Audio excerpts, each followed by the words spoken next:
Diệp Cô Trần, ngươi muốn làm gì? Ngươi thả ta ra. Diệp Cô Trần, nếu ngươi dám làm ta bị thương dù chỉ một chút, Lý gia bọn ta tuyệt đối sẽ không bỏ qua cho ngươi. Này, ta đang nói chuyện với ngươi đấy. Diệp gia gia, ta sai rồi. Ngài thả ta ra đi. Cô Trần, hay là thôi đi. Đối nhân xử thế, thả người ra khi có thể. Uyển Nhi yên tâm, ta tự có chừng mực. Diệp gia gia, ta sai rồi. Ngài đại nhân đại lượng. Lâm Uyển Nhi, ngươi mau cầu xin hắn đi. Nếu ngươi dám lấy mạng ta, ta làm quỷ cũng sẽ không tha cho ngươi.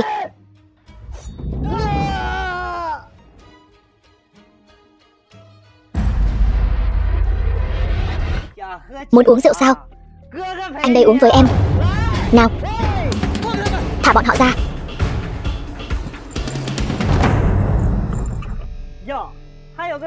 Còn có kẻ lắm chuyện nữa sao?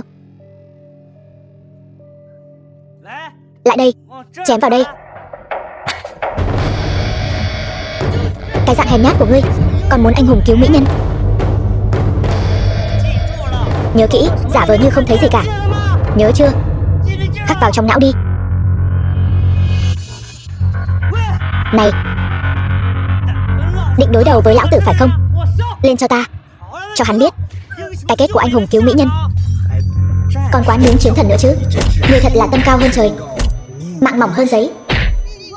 Định quốc công Diệp Cô Trần, không phụ gia môn, lực chiến ngang 8 nước, có công hộ nước, sắc phong, danh hiệu chiến thần, thưởng 108 bảo vật kỳ chân dị bảo, vạn lượng hoàng kim.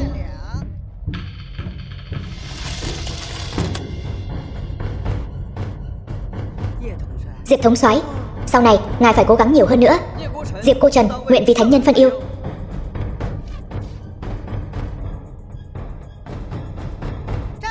Chiếu cáo thiên hạ, Định quốc công Diệp Cô Trần trên đường xuất cung không may gặp thích khách, mất mạng. Chiếu cáo thiên hạ, Định quốc công Diệp Cô Trần trên đường xuất cung không may gặp thích khách, mất mạng. Thì ra là vậy. Đến đây. Lại đây. Thả nàng ra cho ta. Lão đại, tên nhóc này sao lại ra như vậy? Lại đứng dậy rồi. Sợ gì? Phế chân hắn cho ta.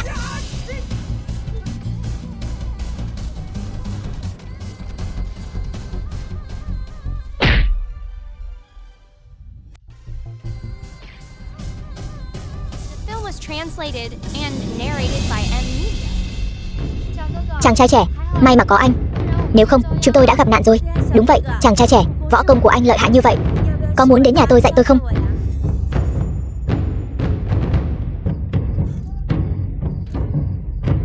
Alo.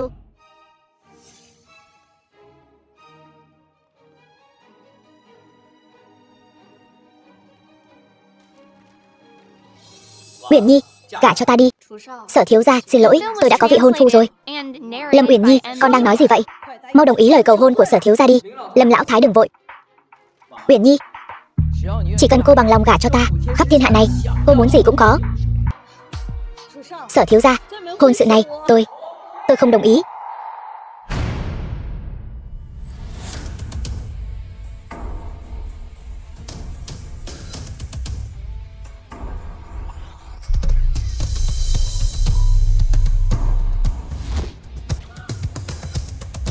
Uyển Nhi, đừng sợ. Hôm nay người cưới em nhất định là tôi, Diệp Cô Trần. Tên phế vật nhà ngươi có ý gì? Ý gì sao? Đương nhiên là cưới Lâm Uyển Nhi. Tiện thể gõ chuông cho tập đoàn Sở thị nhà ngươi. Lên sàn. Nói đi, bao nhiêu tiền? Có thể để ngươi bò ra khỏi đây. Bấy nhiêu đây đủ chưa? Không đủ thì ta còn. Ngươi muốn gì? Ta liền cho ngươi cái đó. Số tiền này hay là giữ lại mà đốt cho mình đi. Đủ rồi. Đúng là người không biết thì không sợ. Hôm nay là ngày đại hỷ của Sở gia ta. Ta không muốn thấy máu. Ta đến 3 tiếng. Nếu ngươi không đi, chính là đối địch với tất cả thế gia Vân Thành. Thời gian vừa đúng lúc. Sinh lễ của ta đã đến. Để ta xem là ai dám ở địa bàn Sở gia chúng ta làm càn. Đại bá, chính là hắn, dám vu khống Định quốc công chúng ta. Chúng ta mau bắn nát hắn, đến tập đoàn Vạn Hào lĩnh thưởng thôi. Không nghe cháu ta nói sao? Nghe hiệu lệnh của ta, Bắn tên nhóc, không biết trời cao đất dày này. Thanh tổ ong, dừng tay. Ta không cho phép các ngươi làm hại hắn.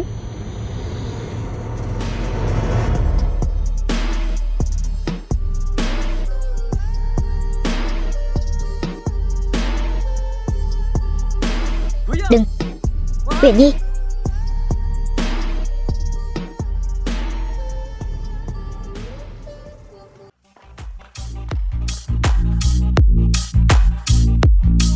Chủ tịch tập đoàn Vạn Hào Văn Thương Lan dâng lên Diệp tiên sinh sính lễ 100 tỷ.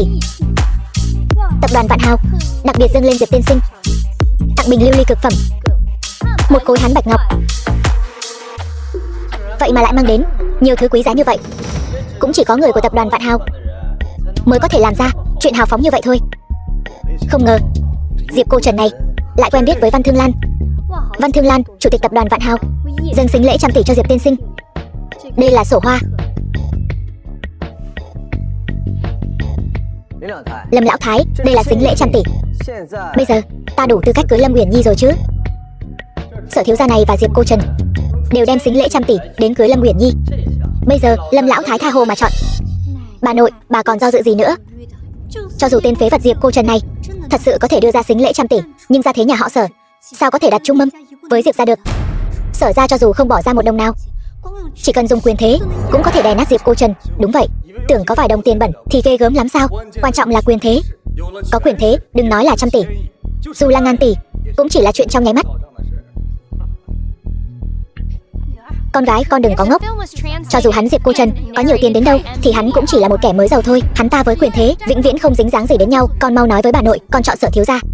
Lâm lão thái không cần khó xử. Diệp cô Trần nói là sính lễ 100 tỷ thì có thật là sính lễ 100 tỷ không?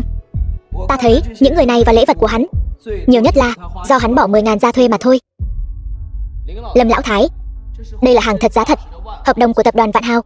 Cái đóng dấu trên này là con dấu của tập đoàn Vạn Hào. Hợp đồng này mang đến cho Lâm gia các người không chỉ là 50 tỷ lợi nhuận được ghi trên đó, mà còn có thể giúp Lâm gia các người bắt mối với tập đoàn Vạn Hào, tập đoàn đứng hàng đầu Hoa Hạ này. Nếu bà gạo Uyển Nhi cho ta thì các người có thể dựa vào tập đoàn Vạn Hào mà phất lên. Đến lúc đó Sở ra bọn ta và Lâm ra các người, đừng nói là ở Vân Thành này, dù là ở Thượng Kinh cũng sẽ có một chỗ đứng.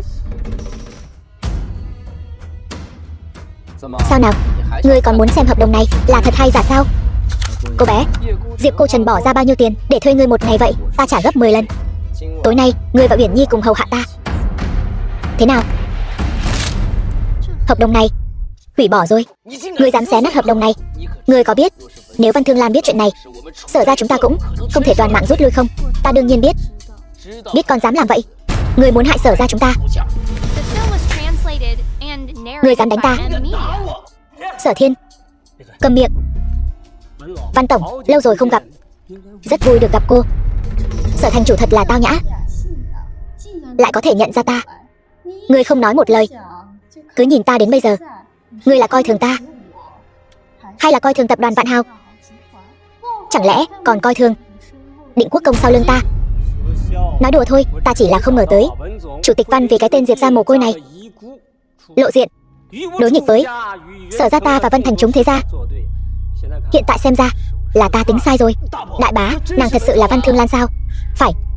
Vậy nói như vậy, sính lễ của Diệp cô Trần là thật. Sao có thể như vậy? Diệp cô Trần, hắn làm sao có thể quen biết Văn Thương Lan? Sở thành thủ, hợp đồng này là ngươi lấy vạn mẫu đất Vân Thành trao đổi với ta, ta mới tặng cho Sở ra ngươi.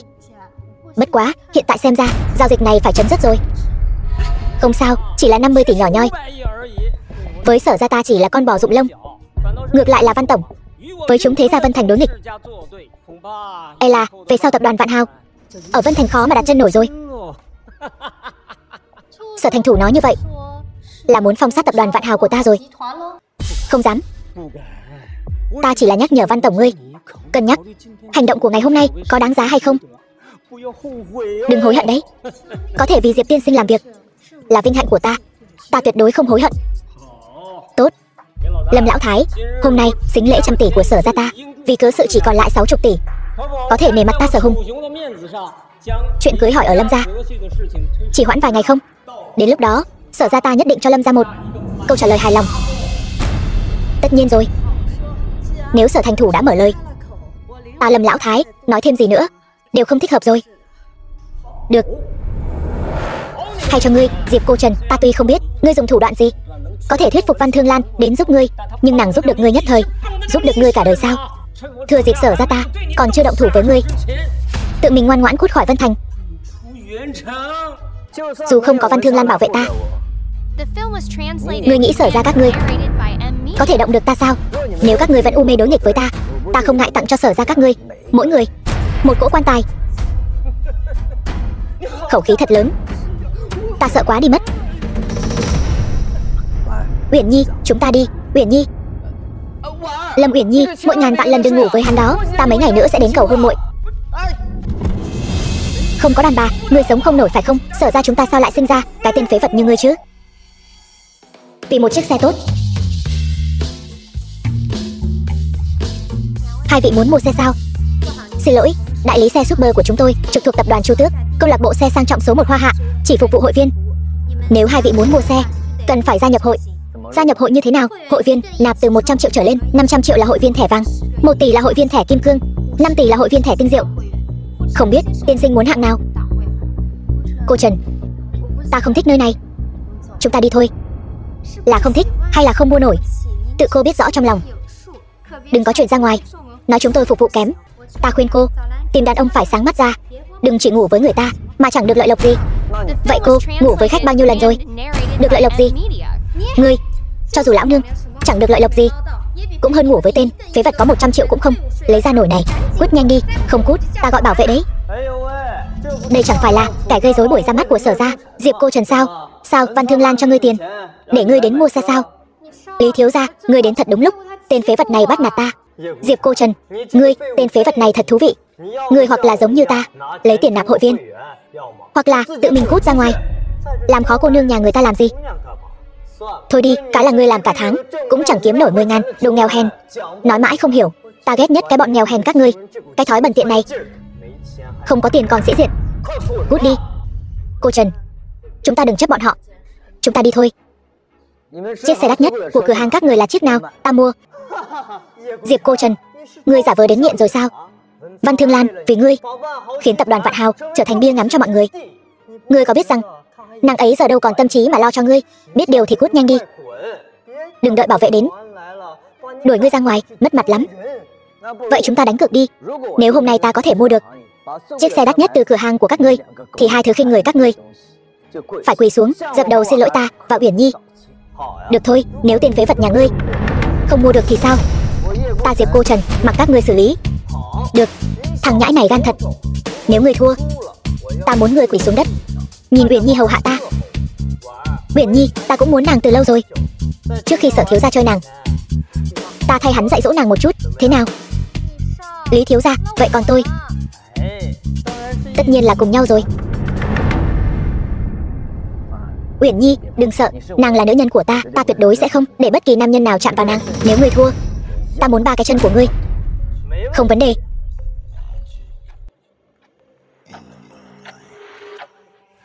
Đây là siêu xe được chế tạo thủ công bởi ngành chế tạo xe hơi đỉnh cao nhất của Đức. Giá thành viên là 2,5 tỷ. Giá không phải thành viên là 5 tỷ. Đây nào phải xe hơi, đây rõ ràng là tác phẩm nghệ thuật. Tên phế vật nhà ngươi, nếu ngươi không đánh cược với ta, thì dù ngươi có lên 10 đời hay xuống 10 đời nữa, cũng không có cơ hội nhìn thấy một chiếc siêu xe này đâu. Vị tiên sinh này, đến lúc trả tiền rồi, quẹt thẻ hay tiền mặt? Quẹt thẻ. Đến lúc này rồi mà còn giả vờ. Diệp cô Trần, ngươi lại định nói thuộc hạ của ngươi không nghe máy nữa chứ gì? Bọn khốn nạn giả danh đại gia các ngươi có chút đầu óc không vậy? Viện mấy cái lý do này không thấy chán sao? Tay ta sắp nổ chai rồi đấy. Thôi, ngươi nên chịu thua đi. Uyển Nhi, nàng yên tâm, ta sẽ yêu thương nàng thật tốt. Diệp cô Trần, ngươi dám đánh ta? Hôm nay ngươi xong đời rồi. Ngươi dám ở địa bàn của tập đoàn Chu Tước đánh hội viên tinh diệu của tập đoàn Chu Tước, đừng nói Lý gia không tha cho ngươi, tập đoàn Chu Tước cũng không tha cho ngươi. Ta xem thử là ai dám ở hãng xe Super gây rối. Tổng giám đốc chính là bọn chúng phá hoại quy củ hãng xe của chúng ta, quả thực không coi tập đoàn Chu Tước và ngài ra gì cả.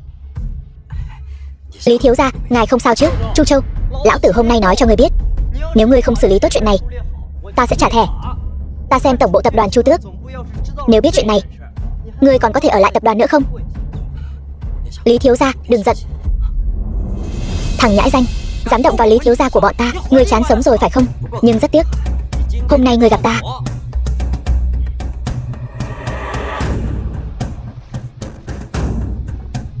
Sát khí mạnh thật. Đây là thất sát quyền. Thằng nhãi ngươi cũng có chút nhãn lực. Ngươi có thể thấy được thất sát quyền của ta, cũng là phúc phận của ngươi. Tên phế vật nhà ngươi thật sự coi tổng giám đốc của chúng ta là người ăn chay sao? Nhìn khắp Vân Thành, ngươi có thể đấu với giám đốc bọn ta không quá 3 người. Từ khi khôi phục trí nhớ, vẫn chưa được so tài với cao thủ. Vừa đúng lúc ngứa tay, lấy ngươi ra cho đỡ ngứa. Uyển Nhi, nàng yên tâm, ta không quá 3 chiêu sẽ hạ hắn. Cuồng vọng đến cực điểm.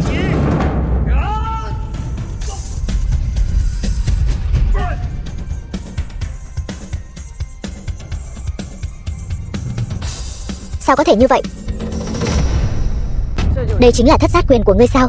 Xem ra vẫn chưa đủ chính tông. Giống như kẹo bông gòn vậy, còn dám khoác lác sao?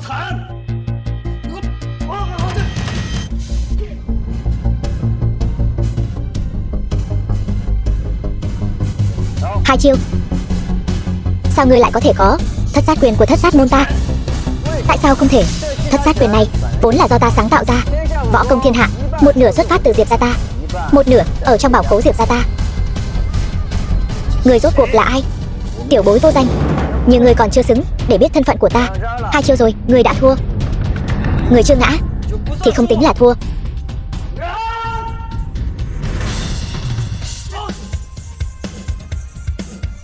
Ba chiêu, kết thúc. Người có biết sếp của ta là ai không?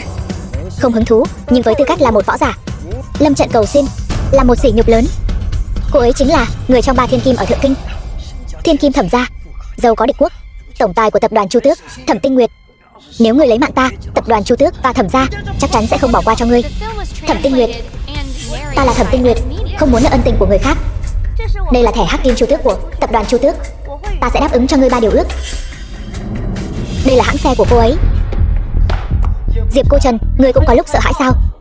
Lão tử thật sự tưởng ngươi trời không sợ, đất không sợ.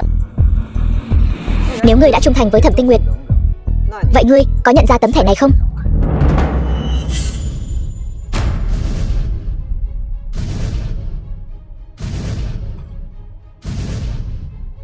Sao có thể như vậy? Biết sợ rồi sao? Lúc này không biết từ đâu lôi ra một tấm danh thiếp không rõ lai lịch, muốn trèo cao phải không? Ta nói cho ngươi biết, không thể nào đâu. Cho dù các ngươi có thể sống sót rời khỏi đây, tập đoàn Chu Tước sẽ treo thưởng chục tỷ để lấy đầu 2 người các ngươi. Chờ đợi các ngươi chỉ có một con đường, đó là đường xuống Hoàng Tuyền. Đồ bỏ đi, ngươi nhìn ngươi làm ra cái trò gì vậy? Đủ rồi, tổng giám đốc, xin người bớt giận. Tôi bây giờ sẽ gọi 100 anh em tới đây. Tôi không tin tên phế vật này có thể lấy một địch trăm. Cầm miệng, 100 không đủ thì 1000. Im miệng. Chu Châu, ngươi đây là có ý gì? Nếu ngươi vẫn chưa hiểu, ta không ngại cho ngươi thêm 2 cái nữa. Lão tử là hội viên tinh diệu của hãng xe này. Ngươi dám đánh ta? Ngươi không sợ ta hủy thẻ sao? Có cái thẻ hội viên tinh diệu 5 tỷ, ngươi còn dám ở đây uy hiếp lão tử? Nhìn cái này, thẻ hắc kim Chu Tước của tập đoàn Chu Tước. Toàn bộ 16 châu của Hoa Hạ, người sở hữu nó không quá 5 người. Đừng nói ngươi là hội viên tinh diệu, dù ngươi có nạp 10 tỷ thanh, hội viên tinh nguyệt thấy tấm thẻ này cũng phải ngoan ngoãn kẹp đuôi làm người. Cái tên phế vật này sao có thể có tấm thẻ này? Tổng giám đốc, ngươi đừng để tên tiểu tử thối tha đó lừa gạt. Giám đốc, người xem, thẻ Chu Tước tỷ số 001 này là của Thẩm tổng, hắn rõ ràng là làm giả.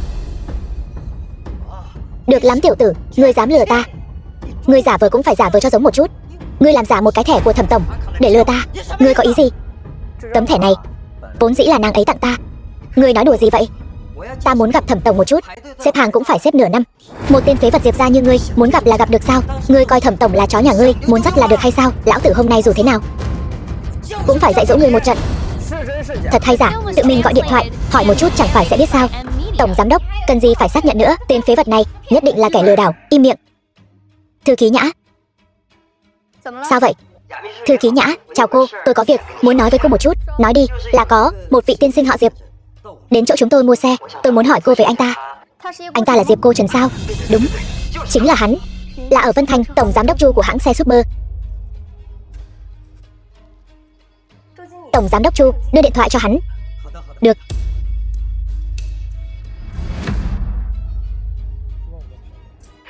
Diệp Cô Trần, không ngờ ngươi nhanh như vậy đã phải cầu xin ta. Hôm nay có chút bất ngờ. Ngươi nếu giúp ta, sau này ta nhất định sẽ trả lại gấp 10. Không cần đâu. Ngươi hãy nhớ 3 điều ước. Ngươi đã dùng 1 rồi, còn lại 2. Trả điện thoại lại cho hắn đi.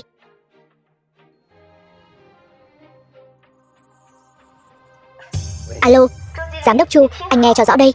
Hôm nay bất luận Diệp tiên sinh có yêu cầu gì, anh cứ việc đáp ứng. Vâng, Thẩm tổng, tôi hiểu rồi. Diệp tiên sinh là tiểu nhân có mắt như mù, không nhận ra ngài là chân Phật tổ.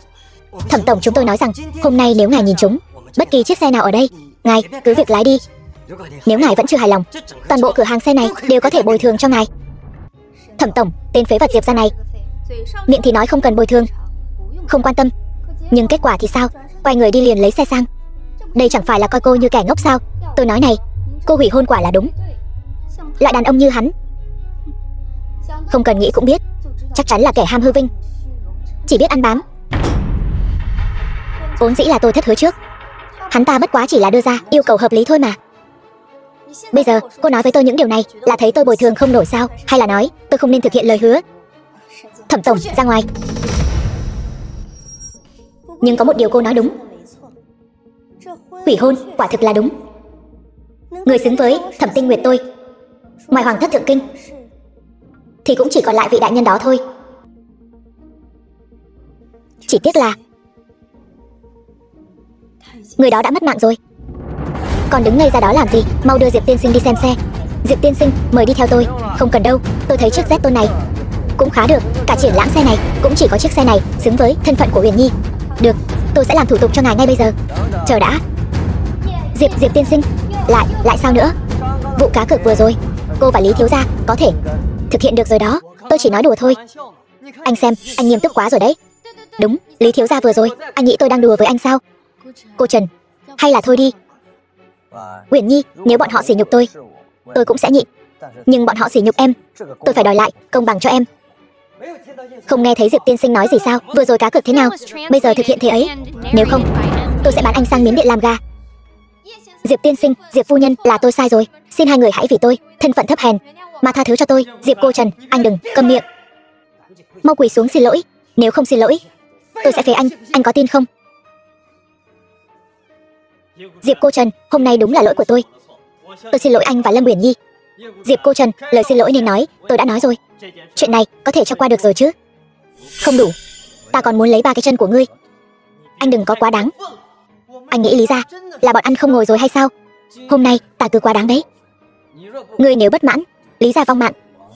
Diệp cô Trần, ngươi thật sự cho rằng ta Lý Mậu là mặc cho ngươi sắp đặt, không có chút cốt khí nào sao? Đại trượng phu, quân tử nhất ngôn, tứ mã nan truy. Nếu ngươi đã cảm thấy mình có cốt khí như vậy, vậy thua thì phải nhận. Tìm một cái cột trói hắn lại.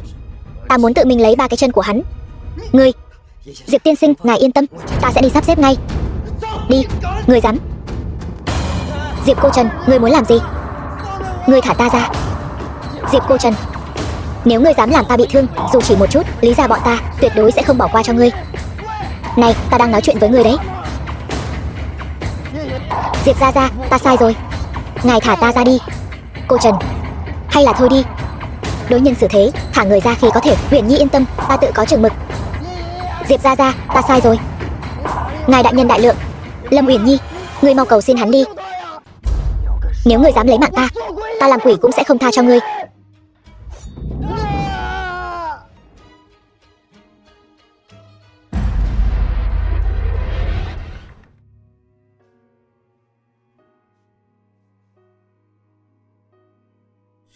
Võ công thiên hạ, một nửa xuất phát từ Diệp gia ta, một nửa ở trong bảo khố Diệp gia ta.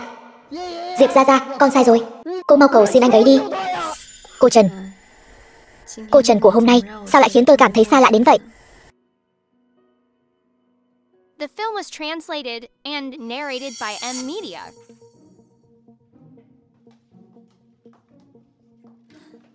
Lam Lân đại nhân, cơn gió nào đưa cô đến đây vậy?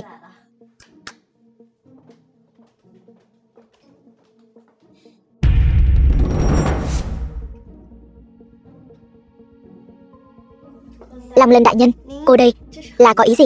Trả tiền. Tiểu Nhã, tập đoàn Thiên Đỉnh có nợ chúng ta tiền sao? Long Lân đại nhân, xin cô nói rõ.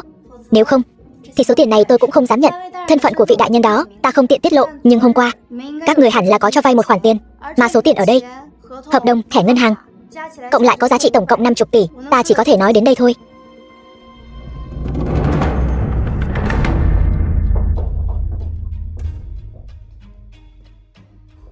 Thẩm tổng, ai lại tự nhiên cho chúng ta 50 tỷ? Chẳng lẽ là hắn? Bà nội, bà đang nói gì vậy? Con gái, tập đoàn thương mại lớn nhất dưới trướng Định Quốc Công, tập đoàn Thiên Đỉnh, hôm sau sẽ đến Vân Thành chúng ta tổ chức hội nghị chiêu thương. Các đại thế gia đều muốn chen chân vào xem thử. Trên mạng đã lan truyền rầm rộ rồi. Cô với tư cách là tổng giám đốc điều hành của tập đoàn Lâm Thị, sao nhìn chẳng thấy lo lắng gì cả? Uyển Nhi nhà chúng ta không phải không lo lắng, mà là vì quá bận. Uyển Nhi, người phụ trách tập đoàn Thiên Đỉnh. Huyền Vũ đại nhân là bạn tốt của Sở gia. Con đi cầu xin Sở thiếu gia, cũng xin cho Lâm gia chúng ta một tấm vé vào cửa đi. Uyển Nhi, mẹ cháu nói đúng đấy. Cháu đi tiếp Sở thiếu gia cho tốt, xin cho Lâm gia chúng ta vài tấm thiệp mời. Vậy thì cháu chính là ân nhân lớn nhất của Lâm gia chúng ta rồi. Nhưng mà cháu, Uyển Nhi sẽ không tiếp ai cả. Diệp cô Trần, sao ngươi vào được đây? Đồ khốn, lão tử nuôi đám phế vật các ngươi là để làm gì? Một người sống sờ sờ đột nhiên đi vào, không thấy sao? Bảo vệ đâu, không cần gọi nữa. Vừa rồi bọn họ đúng là có chặn tôi, còn nói với tôi vài câu rất khó nghe, cho nên tôi liền dạy cho bọn họ một bài học nhỏ. Diệp cô Trần, bọn ta chưa xong với người đâu. Ngươi làm gì bọn họ rồi? Chưa mất mạng, đừng hoảng như thế. Bà nội, đồ phế vật mồ côi này dám tự ý xông vào nhà dân, mau báo cảnh sát bắt hắn ta. Tôi sẽ báo cảnh sát, bắt cậu ngay bây giờ. Bà ơi, chỉ cần bà tha cho cô Trần, cháu nguyện thay Lâm gia đi tìm Sở thiếu. Ta đã sớm nghĩ đến điều này. Hắn ta trùng tên trùng họ với vị đại nhân kia, là đứa mồ côi ở Diệp gia. Hóa ra vị đại nhân kia không mất mạng. Thẩm tổng, cô đang nói gì vậy? Nếu ta đoán không nhầm, Diệp cô Trần chính là người đã biến mất 5 năm trước, chiến thần Định Quốc. Điều này sao có thể? Diệp cô Trần kia chỉ là một tên khốn nạn bán đồ nướng, sao có thể là chiến thần Định Quốc cao cao tại thượng? Hơn nữa, vị chiến thần đại nhân kia chẳng phải đã mất 5 năm trước rồi sao? Tiểu Nhã, cô không thấy thời gian quá trùng hợp sao?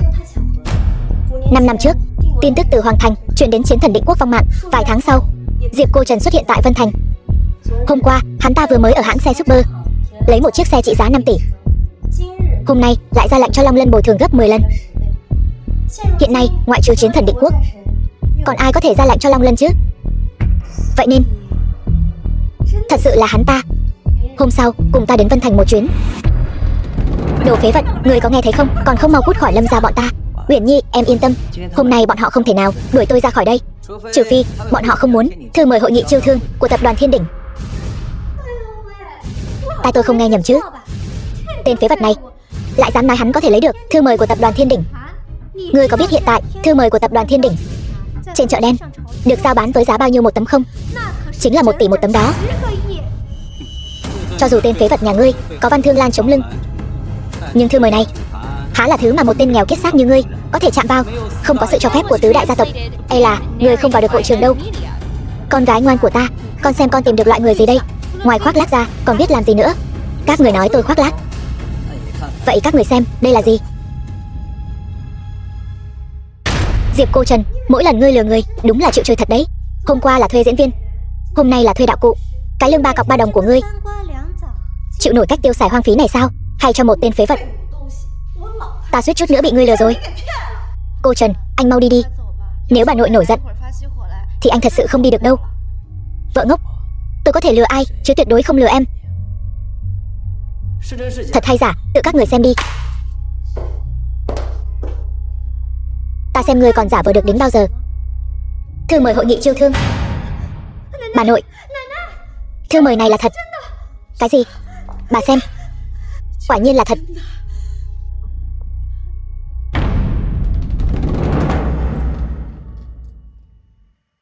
Uyển Nhi, nàng muốn ăn gì? Ta lái xe đưa nàng đi ăn. Diệp cô Trần, chàng rốt cuộc là ai? Ta là Diệp cô Trần, là chồng của Lâm Uyển Nhi nàng. Ta không nói đùa với chàng. Chàng là ân nhân của Văn Thương Lan, cho nên Văn Thương Lan giúp chàng. Thế nhưng hôm qua, chàng lại lấy ra thẻ hắc kim của tập đoàn Chu Tước. Hơn nữa, chàng lại còn có võ công lợi hại như vậy.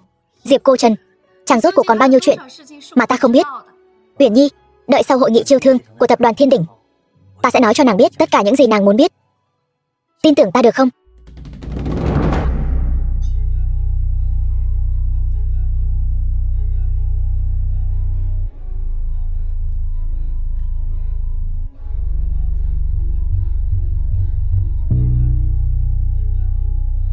Uyển Nhi, nàng tới rồi. Uyển Nhi, chẳng lẽ nàng đang tìm tên phế vật Diệp Cô Trần đó sao? Cái hội nghị này không phải loại người như hắn có thể tới được. Cái hội nghị này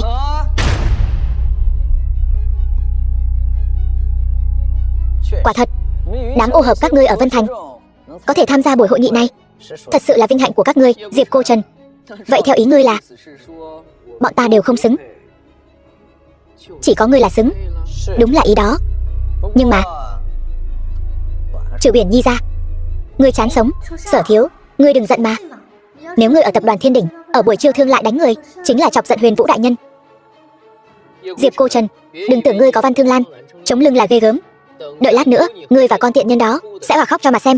Sớm biết vậy, ta đã dặn dò Huyền Vũ không đem buổi chiêu thương này giao cho tập đoàn Sở Thị các ngươi làm. Mất hứng. Ta phát hiện ngươi 2 ngày nay rất biết giả vờ đấy. Ngươi tên phế vật Diệp gia, còn dám sai khiến Huyền Vũ đại nhân. Chỉ mấy câu ngươi nói ra cũng đủ chu di cửu tộc Diệp gia ngươi rồi. Thôi được rồi cô Trần, chàng đừng nói lung tung nữa. Nếu thật sự chuyện ầm ĩ lên, một khi không thể vãn hồi thì không hay đâu. Uyển Nhi, nàng yên tâm, lời ta nói ta tự chịu trách nhiệm. Không sao đâu, nếu không phải không có lệnh của ta, với Sở gia các ngươi, thực lực hạng xoang xĩnh này, lại có thể ở Vân Thành nhỏ bé này thay tập đoàn Thiên Đỉnh tổ chức hội nghị sao? Thật là khẩu khí lớn. Thế mà ngay cả Sở gia đứng thứ nhất Vân Thành cũng không để vào mắt. Sở thiếu gia, người bớt giận. Ta nói họ Diệp kia, bình thường lão tử ta cũng đủ ngông cuồng rồi, người vậy mà so với mấy người chúng ta còn ngông cuồng hơn. Ta nói cho người biết, ngông cuồng cũng cần phải có vốn đấy. Diệp Cô Trần này thật là không sợ mất mạng, dám một mình đối đầu với 4 đại gia tộc Vân Thành. Diệp Cô Trần, người hôm nay một lúc chọc giận 4 vị gia chủ của 4 đại gia tộc, ta xem ai có thể cứu ngươi. 4 đại gia tộc thì đã sao? Trong mắt ta, tất cả mọi người ở đây đều chẳng khác gì nhau, đều là rác rưởi. Cút ra ngoài. Cầm miệng, tên tiểu tử, ngươi cũng quá ngông cuồng rồi. Lúc nãy Cố lão ca vừa nói không sai, ngông cuồng cần phải có vốn đấy, hoặc là có tiền, hoặc là có thế lực. Xin hỏi, ngươi có gì? Tên phế vật này thì có gì chứ? Ngoài cái quán nướng không đáng giá của hắn thì còn lại cái khỉ gì nữa đâu. Không, còn có cái da mặt dày, bông nguyên tử cũng không phá nổi của hắn.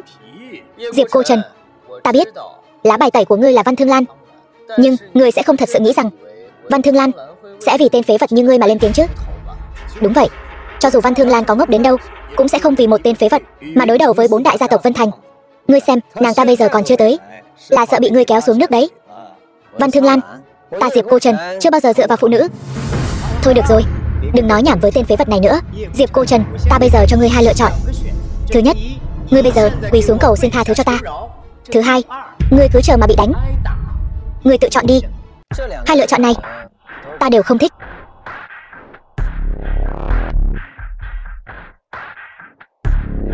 Thằng nhãi này có ý gì? Sao lại lên đài rồi? Ta đã hiểu, hắn là sợ chúng ta không thấy, muốn đứng nơi cao mà quỳ.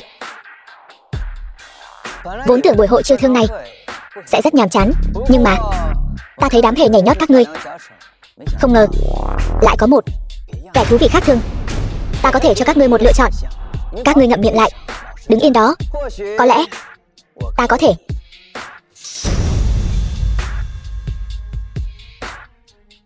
miễn trừ hình phạt cho các ngươi.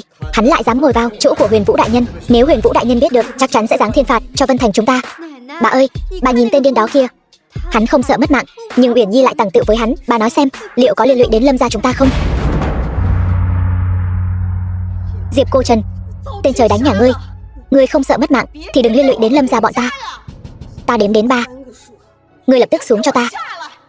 3, không cần đếm nữa. Bà ơi, bà yên tâm, chỗ này vốn dĩ là chuẩn bị cho ta. Nể mặt, bà là bà của Uyển Nhi, ta không phạt bà. Về chỗ ngồi đi. Ngươi, Lâm Uyển Nhi, cháu còn chưa chia tay với tên điên này sao? Còn chờ gì nữa? Chẳng lẽ muốn chờ hắn liên lụy đến Lâm gia chúng ta sao? Diệp Cô Trần, huynh mau đứng dậy đi, đừng chọc bà giận. Uyển Nhi, muội đừng lo cho ta, đợi Huyền Vũ đến, ta sẽ nói hết mọi chuyện cho muội biết. Diệp Cô Trần, ta biết huynh quen biết Thẩm Tinh Nguyệt, quen biết Văn Thương Lan, ta thừa nhận huynh rất lợi hại. Nhưng bây giờ huynh chọc giận chính là Định Quốc Quân, Văn Thương Lan và Thẩm Tinh Nguyệt, trước mặt bọn họ như kiến hút cây. Uyển Nhi, đến lúc đó sẽ không ai cứu được huynh đâu. Ta Diệp Cô Trần chưa từng dựa dẫm vào nữ nhân, tại sao ngay cả muội cũng không tin ta? Diệp Cô Trần, ta hỏi huynh lần cuối, huynh có đứng dậy hay không? Bọn họ không tin ta cũng được. Tại sao ngay cả muội cũng không tin ta? Chúng ta ở bên nhau 3 năm rồi, ta không đáng để muội tin tưởng đến vậy sao? Lâm Uyển Nhi, đến bây giờ cháu vẫn chưa nhìn rõ cái thứ không biết điều này sao? Cháu định vì tên phế vật này mà đánh đổi tất cả của Lâm thị sao? Diệp Cô Trần, chúng ta chia tay đi. The film was translated and narrated Diệp Cô by Trần, M-Media. ngươi giả bộ chưa đủ sao? Còn giả mất cả vợ nữa. Sở Thiếu đợi khi Huyền Vũ đại nhân đến, xin ngài hãy nói giúp Lâm gia chúng tôi vài lời tốt đẹp. Lâm gia chúng tôi và Diệp Cô Trần hắn không có bất kỳ quan hệ nào. Cô yên tâm, chỉ cần cô chịu nịnh bợ tôi, đừng nói sẽ không liên lụy đến Lâm gia. Tôi còn có thể hướng Huyền Vũ đại nhân xin cho Lâm gia các người vài dự án tốt. Diệp Cô Trần, huynh đừng trách ta. Ta không giống như huynh, thân cô thế cô. Ta còn có cả Lâm gia phải lo lắng. Ta không thể vì huynh mà đem cả Lâm gia ra đánh cược. Diệp Cô Trần, ngươi bây giờ nên hiểu rồi chứ. Đây chính là quyền thế ngập trời. Cho dù chỉ cần đứng trước mặt ngươi cũng đủ khiến ngươi nghẹt thở.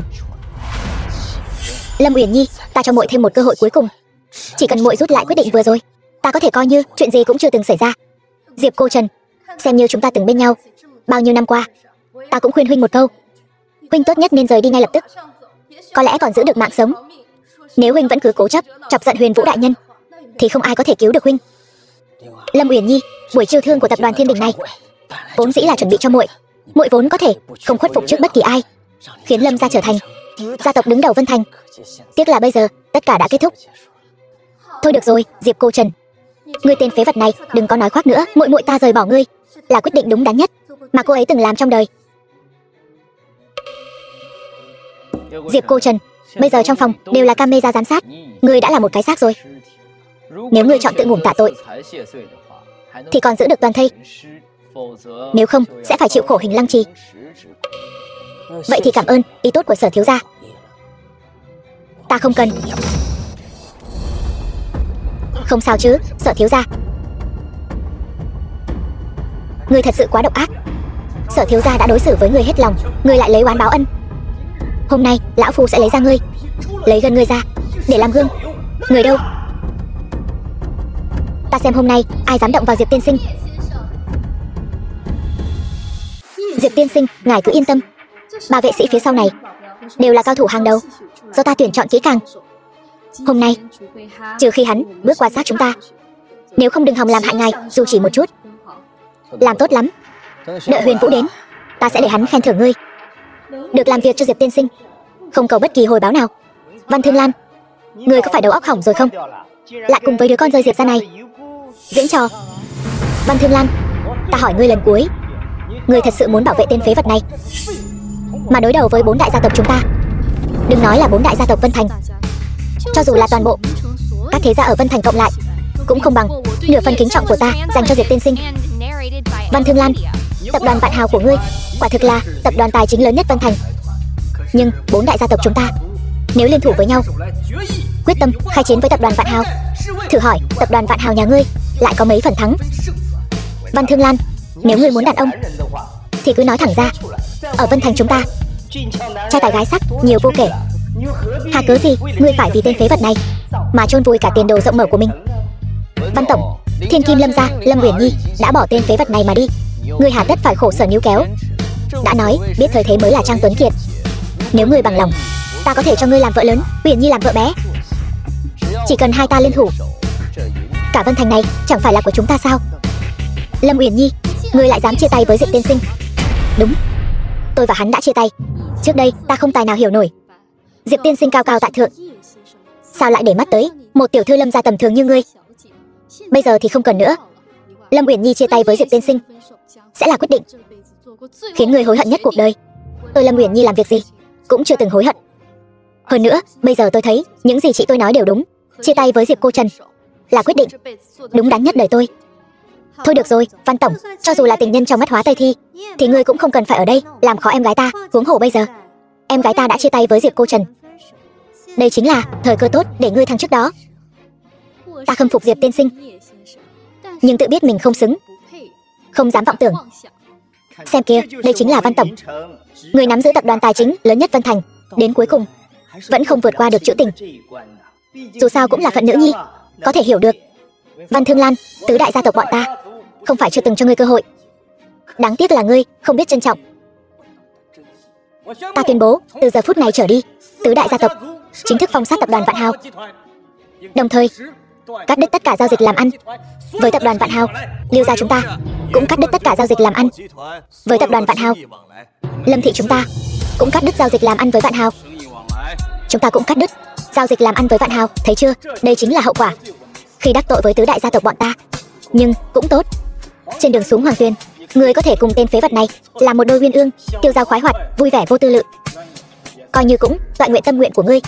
Ta Văn Thương Lan cùng với tiền đồ của tập đoàn Vạn Hào đều là do Định Quốc công ban tặng. Lũ Vân Thành tứ đại gia tộc còn con cũng dám diệt tập đoàn Vạn Hào của chúng ta hay sao? Hôm nay các ngươi dám cùng tập đoàn Vạn Hào chúng ta đối nghịch một phen, những thế gia soàng xĩnh như các ngươi, chẳng lẽ không sợ bọn ta nổi giận đem toàn bộ các ngươi đi diệt môn sao? Đừng sợ cô ta, cha ta đang trên đường đi đón Huyền Vũ đại nhân.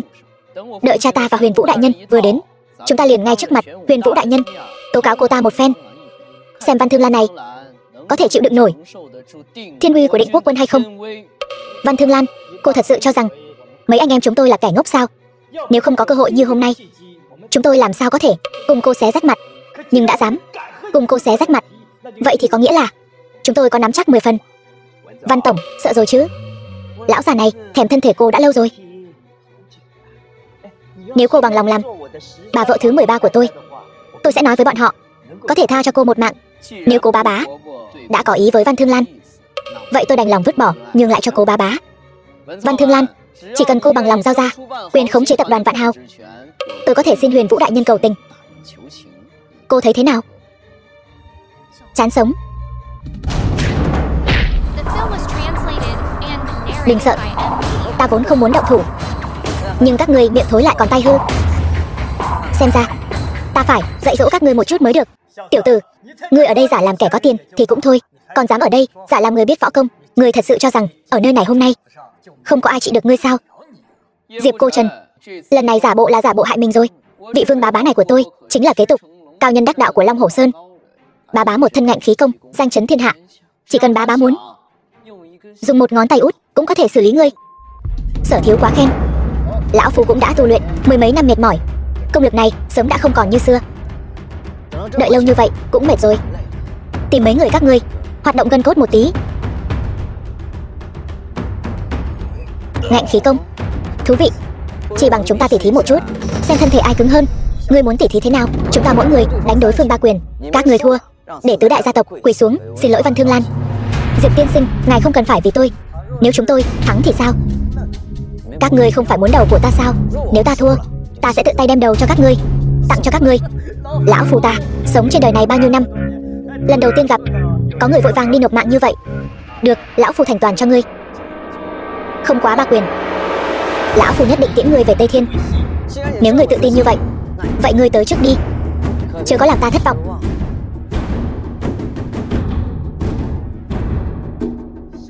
Tiểu tử, đây chính là tự ngươi tìm lấy.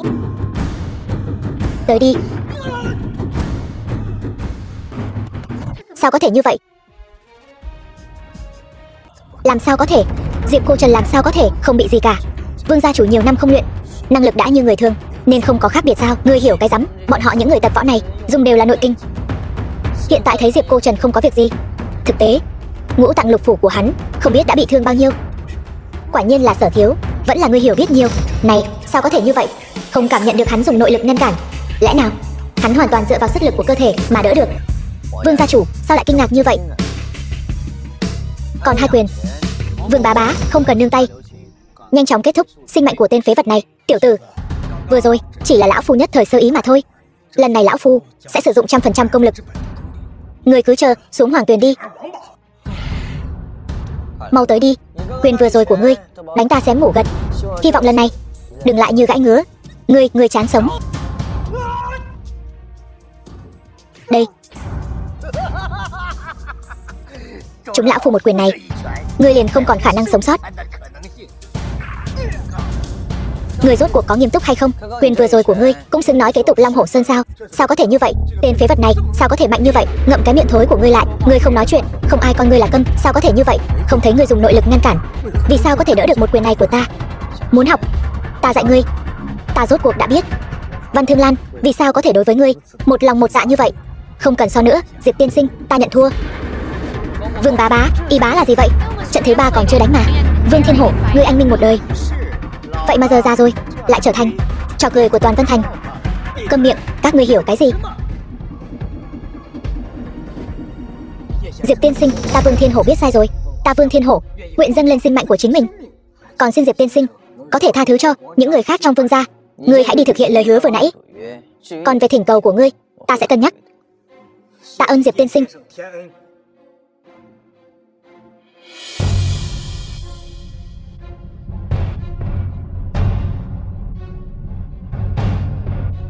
Văn tổng, vừa rồi là ta hồ đồ, xin Văn tổng thứ lỗi. Lời hứa vừa rồi các ngươi thua rồi. Lên đài quỳ xuống nhận lỗi đi. Vương Thiên Hổ, ngươi tên phế vật không nên thân này, muốn ta cùng ngươi quỳ cho Văn Thương Lan sao? Không đời nào, trừ phi để ta mất mạng. Vậy ngươi nộp mạng đi. Đồ điên, ngươi đồ phế vật, dám ở địa bàn của Định Quốc quân hại người. Đây là muốn cho Vân Thành ta chọc giận thiên uy của Định Quốc quân sao? Om sòm, nếu không ngậm miệng lại thì ta lấy mạng luôn cả ngươi. Vừa rồi Cố gia chủ đã phải trả giá cho khí phách của mình, còn hai người các ngươi thì sao? Tôi quỳ, có chơi có chịu, không có gì to tát cả.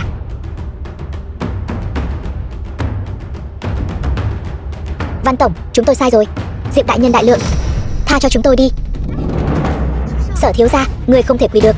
Uyển Nhi đang nhìn kìa, ngươi mà quỳ xuống thì địa vị của ngươi trong lòng Uyển Nhi sẽ sụp đổ mất. Ngậm cái miệng thối của ngươi lại. Ngươi không cho lão tử quỳ là muốn lão tử đi đời sao? Huyền Vũ đại nhân đến, còn không mau tới quỳ lại. Vương gia chủ, ngươi mà đi thì lời hứa vừa rồi sẽ bị hủy bỏ. Ngươi hãy nghĩ cho kỹ. Đại bá, cuối cùng cũng đợi được đại bá và Huyền Vũ đại nhân đến. Huyền Vũ đại nhân, ngài nhất định phải làm chủ cho chúng tôi. Tên điên này, hắn ta muốn liên thủ tập đoàn Vạn Hào hãm hại 4 đại gia tộc chúng tôi. Cô bá không thể mất oan uổng được. Kính xin Huyền Vũ đại nhân làm chủ cho toàn thành chúng tôi. Lũ thế gia đại tộc các ngươi tự xưng là thượng lưu xã hội, nhưng những việc các ngươi làm chẳng khác gì lũ chó hoang, vẫy đuôi xin ăn. Tên điên nhà ngươi biết cái gì? Huyền Vũ đại nhân đến rồi, lần này thì ngươi cứ đợi mà xuống mồ. Diệp cô Trần, ta thấy ngươi cũng chỉ có thể hung hăng được một lúc thôi. Chờ lát nữa khi ngươi và Văn Thương Lan bị diễu phố, ta sẽ mang theo rau và trứng thối đến xem hai người các ngươi. Tiểu tử, quay đầu lại báo danh tính. Ta Huyền Vũ không lấy mạng kẻ vô danh. Giỏi lắm Huyền Vũ, mấy năm không gặp, tên tiểu tử ngươi lại không nhận ra ta rồi. Đại nhân vẫn chưa toi mạng.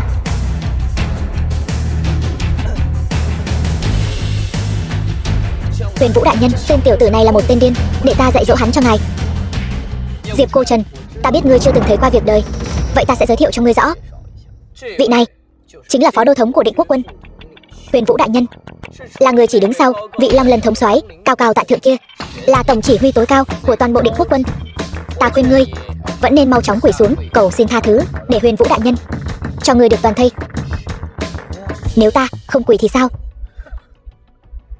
Diệp cô Trần, ngươi đến lúc này rồi mà còn giả vờ. Ngươi mà không quỳ thì Huyền Vũ đại nhân sẽ phế chân ngươi, khiến ngươi cả đời này chỉ có thể quỳ trên mặt đất. Là như vậy sao? Diệp cô Trần, ngươi dám ra tay trước mặt Huyền Vũ đại nhân, ta sẽ khiến ngươi sống cũng không được, mất cũng không xong. Xem ra vẫn chưa đủ. Diệp cô Trần, ta không lấy mạng ngươi, thề không làm người, vẫn còn nói chuyện được. Xem ra hình phạt vẫn chưa đủ sao?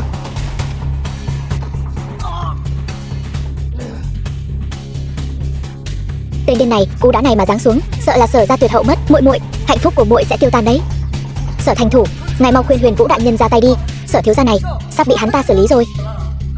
Huyền Vũ đại nhân, cầu xin ngài mau chóng ra tay, ngăn tên phế vật này lại. Không vội, ta muốn xem thử tên điên này còn có thể giở trò gì nữa. Sở Thiên, bây giờ chỉ cần ngươi cầu xin ta, ta có thể dừng tay, không lấy mạng của ngươi. Muốn ta cầu xin ngươi đời sau đi.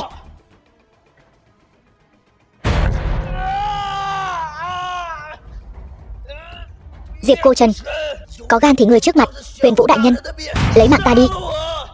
Có cốt khí, vậy ta sẽ thành toàn cho ngươi. Diệp Cô Trần, cô Trần, huynh mau thả Sở thiếu gia ra. Lâm Uyển Nhi, đây là điều hắn ta một mực cầu xin, ta chỉ đang thành toàn cho hắn ta thôi. Hơn nữa, muội với ta là quan hệ gì?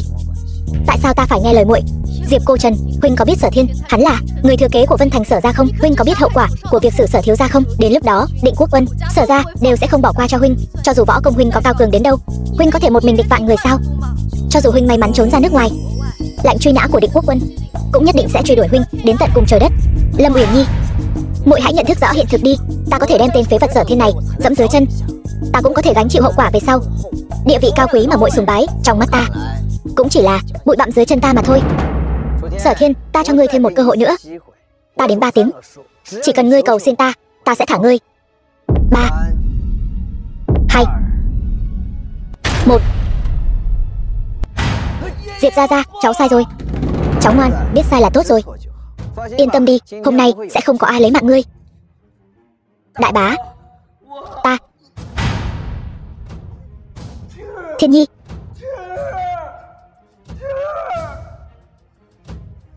Diệp Cô Trần, ta Sở Hùng lấy tính mạng 216 người Sở gia của ta ra thề, cho dù Sở gia chỉ còn một người, cũng tuyệt đối sẽ cùng Diệp Cô Trần ngươi chiến đấu đến cùng, không vắt kiệt đến giọt máu cuối cùng, giọt tủy cuối cùng của ngươi.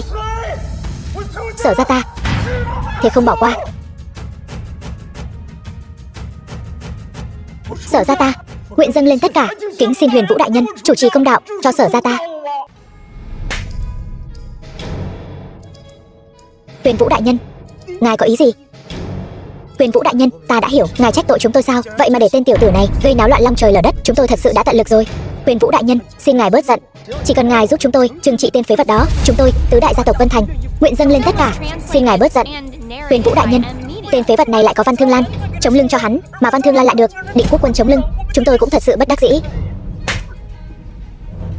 Sở Thành Thủ, người đang nói Định Quốc Quân bọn tài thế hiếp người sao?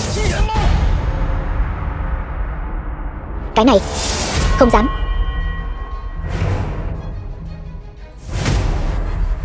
Huyền Vũ đại nhân cuối cùng cũng ra tay rồi. Tên Diệp Cô Trần này e là không sống nổi 3 giây.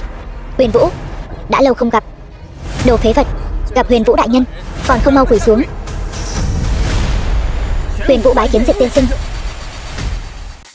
Huyền Vũ đại nhân, ngài đây là có ý gì? Câm miệng. Uyển Nhi, đây rốt cuộc là chuyện gì vậy? Hôm nay Diệp tiên sinh không chu di cửu tộc đã là khai ân trời biển rồi, vậy mà các ngươi đều không biết điều. Khiêu chiến giới hạn của Diệp tiên sinh, Vân Thành các ngươi thật sự muốn bị diệt thành sao? Huyền Vũ này mấy năm không gặp, lời lẽ cũng trơn tru ra phết. Đứng dậy đi, đâu có nhiều chuyện như vậy. Tội thần Huyền Vũ đến muộn, khiến Diệp tiên sinh phải chịu nhục, xin Diệp tiên sinh trách phạt tội thần Huyền Vũ.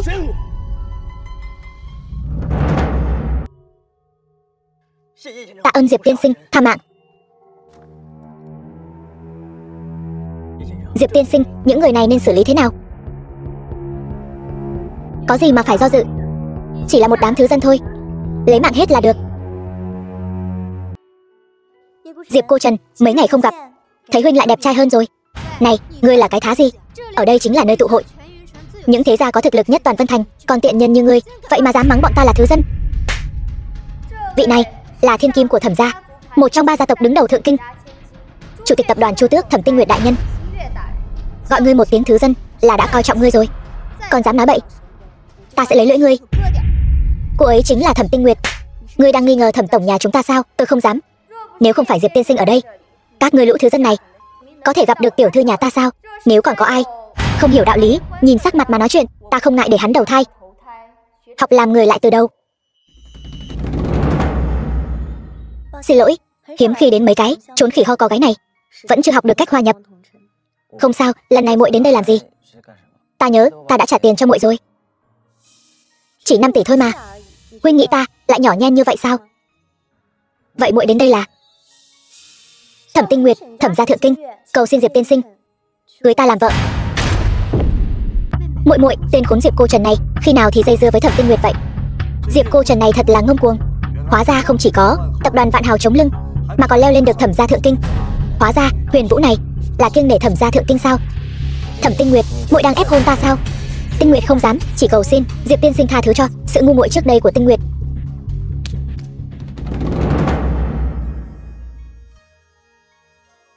Trời đất ơi, những thứ này chỉ cần chọn đại một cái thôi, cũng không phải là thứ mà tứ đại gia tộc Vân Thành có thể sánh bằng. Thẩm gia Thượng Kinh, quả nhiên thực lực hùng hậu. Đây là chìa khóa biệt thự Ngự Long Nhất Hào ở Thượng Kinh, trị giá 100 tỷ. Đây là thẻ VIP ngân hàng Thượng Kinh của Thẩm gia ta, hạn mức lên đến 300 tỷ. Đây là giấy chuyển nhượng, thỏa thuận chuyển nhượng 50% cổ phần tập đoàn Chu Tước của ta, trị giá 800 tỷ. Diệp tiên sinh, ngài có thể tha thứ cho ta không? Diệp tiên sinh, chỉ cần ngài tha thứ cho ta, ngoài số sính lễ bồi thường trị giá vạn tỷ này, ngài còn có thể có được mỹ nhân đệ nhất Thượng Kinh là ta, phục vụ trên giường.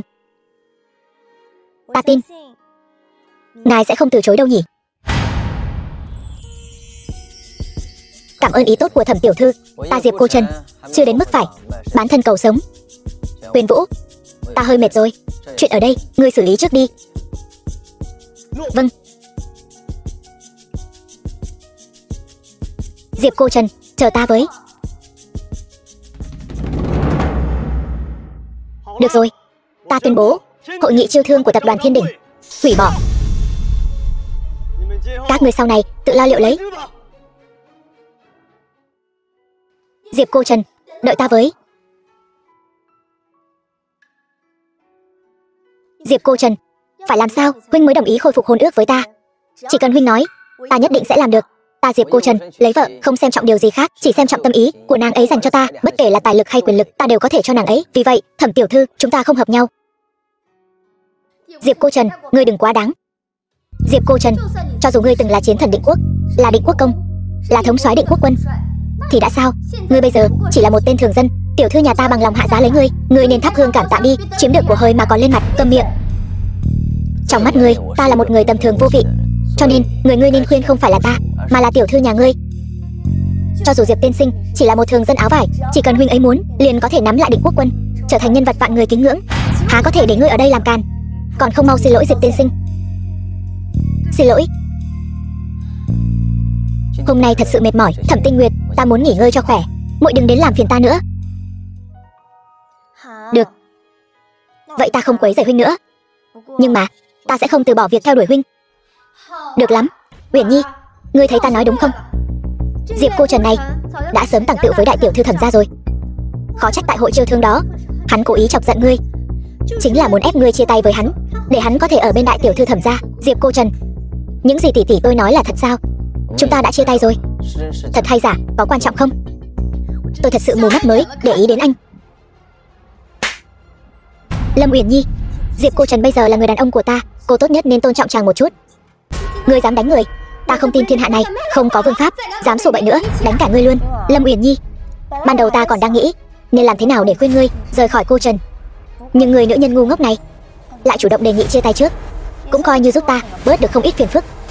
Bất quá, để đề phòng ngươi còn vấn vương với cô Trần nhà ta, ta vẫn quyết định bồi thường cho ngươi 5 tỷ, coi như là đền bù cho ngươi những năm qua đã chăm sóc cô Trần nhà ta. Muội muội ngốc nghếch của ta, ngươi không cần thì ta cần. Từ nay về sau, ta không muốn ngươi và cô Trần có bất kỳ liên hệ nào nữa. Nếu để ta phát hiện, ta Thẩm Tinh Nguyệt xin thề, nhất định sẽ dùng toàn lực tập đoàn Chu Tước phong sát cả nhà ngươi. Chúng ta đi thôi.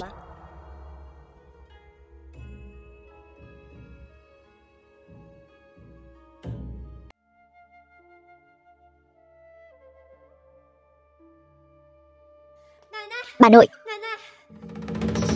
Sao vậy? Sao lại hốt hoảng vậy? Bà nội Uyển Nhi, hai người còn chưa biết sao?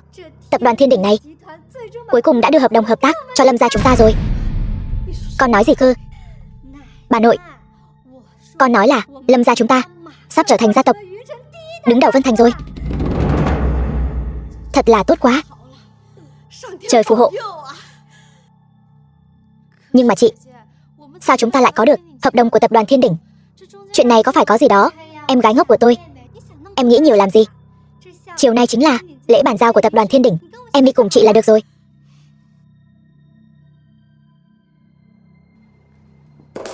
Diệp cô Trần, sao chỗ nào cũng có người vậy? Tên phế vật nhà ngươi thật là thích xen vào chuyện của người khác. Chẳng lẽ ngươi nghe nói Lâm gia bọn ta đã có được hợp đồng hợp tác chiêu thương của tập đoàn Thiên Đỉnh, nên mới đến đây để gặp Uyển Nhi một chút sao? Diệp Cô Trần, huynh dẹp cái ảo tưởng hão huyền này đi, ta sẽ không quay lại với huynh đâu. Hơn nữa, huynh không phải đang ở cùng với Thẩm Tinh Nguyệt sao? Sao huynh lại ở đây một mình? Đương nhiên là tối qua bị tiểu thư Thẩm gia chơi chán rồi vứt bỏ thôi. Thẩm tiểu thư ưu tú như vậy, chắc chắn không thiếu đàn ông.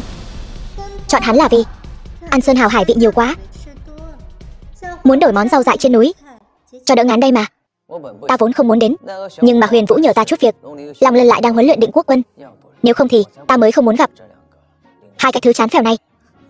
Đồ điên, Lâm gia bọn ta sắp sửa bay lên trời rồi, ngươi dám nói chuyện với ta như vậy, xem ta có đánh ngươi không.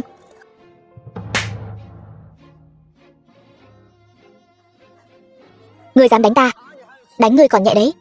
Vốn dĩ ta không muốn làm khó Lâm gia các người, bây giờ xem ra có trò hay để xem rồi. Đồ điên này, ngươi cứ đợi đấy, đợi Lâm gia ta có được hợp đồng chiêu thương của tập đoàn Thiên Đỉnh, việc đầu tiên ta làm chính là phế bỏ ngươi. Mau nhìn kìa, Văn Thương Lan của tập đoàn Vạn Hào đến rồi.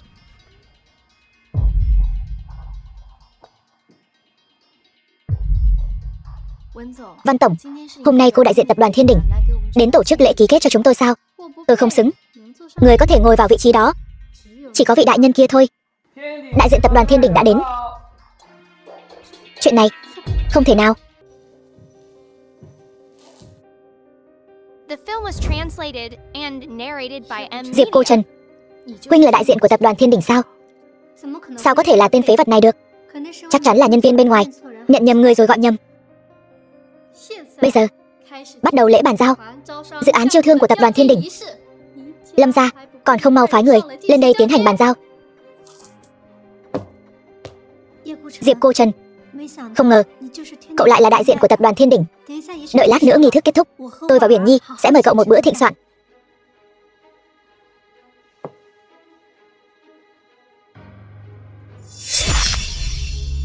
Diệp Cô Trần, cậu có ý The gì? film was translated and narrated by M. Media. Cô Trần, cậu có ý gì đây? Mau đưa cho tôi bản hợp đồng này. Tôi không muốn đưa cho cô. Tại sao? Không phải đã nói sẽ cho Lâm gia chúng tôi sao? Vì tôi sợ đưa hợp đồng cho cô rồi, cô sẽ trở mặt phế bỏ tôi. Lâm Uyển Nhi, cô lại đây. Uyển Nhi, em mau lên đây, Diệp tiên sinh gọi em kìa. Lâm Uyển Nhi của Lâm gia, cảm tạ Diệp tiên sinh. Cô muốn bản hợp đồng này? Được, cô quỳ xuống cho tôi sẽ đưa hợp đồng này cho cô. Diệp Cô Trần, cậu đừng có được voi đòi tiên. Hợp đồng này là Huyền Vũ đại nhân cho chúng tôi, cậu đừng có tư thủ cá nhân ở đây. Diệp Cô Trần, tôi biết tôi và anh chia tay, anh ghi hận Lâm gia chúng tôi, nhưng nếu anh cứ nhất quyết làm nhục tôi như vậy, hợp đồng này không cần cũng được. Lâm Uyển Nhi, đây là quyết định của cô sao? Diệp Cô Trần, tên điên như cậu rốt cuộc muốn nói gì? Lâm Uyển Nhi, cô vì quyền thế và vinh hoa không tiếc hy sinh tình cảm của hai chúng ta. Tôi vốn tưởng rằng cô đứng trước quyền thế không sợ từ bỏ tất cả, bây giờ xem ra là tôi nhìn lầm rồi. Được, tôi quỳ. Muội muội ngốc của tôi, muội không cần quỳ. Tên phế vật giả tạo này, tôi không tin nếu lễ chiêu thương không thể tổ chức được, Định Quốc quân sẽ không giáng thiên phạt lên hắn. Diệp Cô Trần, huynh chẳng phải muốn ta mất hết tôn nghiêm sao? Được, ta thành toàn cho huynh, nhưng huynh hãy nhớ kỹ, kẻ tự cao tự đại như huynh sẽ vĩnh viễn không thể hiểu được, cũng không thể thấu hiểu. Đây chính là lý do huynh sống vô vị, sống lầy lắt trên cõi đời này.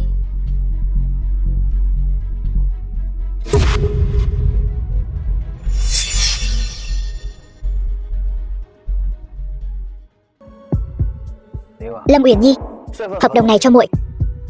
Những năm qua ta Diệp Cô Trần nợ muội, xem như xóa bỏ hết. Hợp đồng hợp tác. Ngươi giả vờ cái gì? Nói như thể là ngươi cho Uyển Nhi vậy. Lâm Uyển Nhi, ngươi từ bỏ tất cả tôn nghiêm, hy sinh tất cả tình cảm, đổi lại được chỉ là một bản hợp đồng nhỏ bé mà thôi. Sẽ có một ngày ngươi hiểu ngươi đã đánh mất điều gì. The film was translated and narrated by M. Media.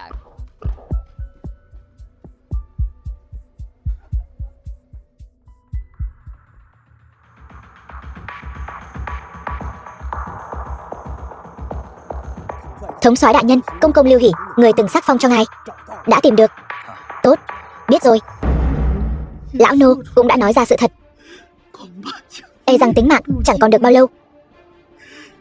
Kính xin quốc công bảo vệ cho cả nhà họ Lưu của tôi.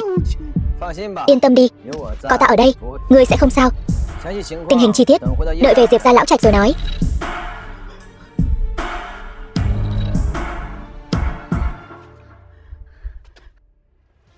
Này, thả lão già đó ra, ta đến 3 tiếng. Nếu ngươi còn không thả lão già mắt mù đó ra thì ta sẽ tiến các ngươi xuống địa ngục, hiểu không? Chuyện hôm nay ta không muốn để lộ ra ngoài. Vâng.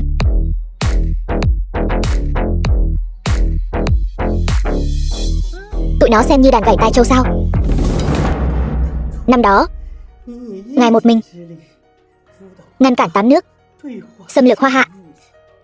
Trong nước tuy một mảnh thái bình, nhưng 8 nước vẫn nhăm nhe Hoa Hạ ta. Sứ giả Nhật Bản Đông Điều Ưng Tật không tiếc đánh đổi 10 năm hòa bình, muốn yêu cầu đại hoàng tử Hiên Đức và nhị hoàng tử Hiên Diệp trừ khử ngươi. Thế nhưng nhị hoàng tử Hiên Diệp lại nóng vội lập công, lén lút ký kết hiệp ước với chúng. Đại hoàng tử Hiên Đức không muốn ký kết hiệp ước với Nhật Bản và đã đuổi bọn chúng ra khỏi hoàng cung. Những người còn sống biết chuyện này, ngoài người hoàng tộc, e rằng chỉ còn lão nô. Định quốc công, sự việc đã đến nước này, ngài định quyết định thế nào? Thật quá đáng. Nhị hoàng tử vì tiền đồ của mình không tiếc ám sát thống soái đại nhân. Điều này đối với thống soái đại nhân, đối với Định quốc quân, đối với vạn dân Hoa Hạ là sự phản bội trắng trợn. Thống soái đại nhân, ngài ra lệnh một tiếng, tôi sẽ lập tức xông vào hoàng thành, bắt tên phản tặc Hiên Diệp đến hỏi tội.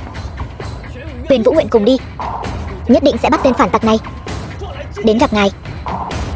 Đứng dậy đi.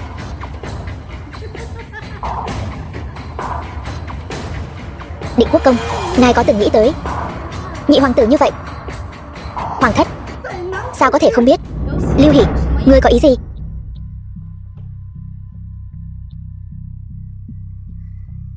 Ngươi Định quốc công, Diệp Cô Trần, một mình ngươi ngăn cản 8 nước xâm lược Hoa Hạ,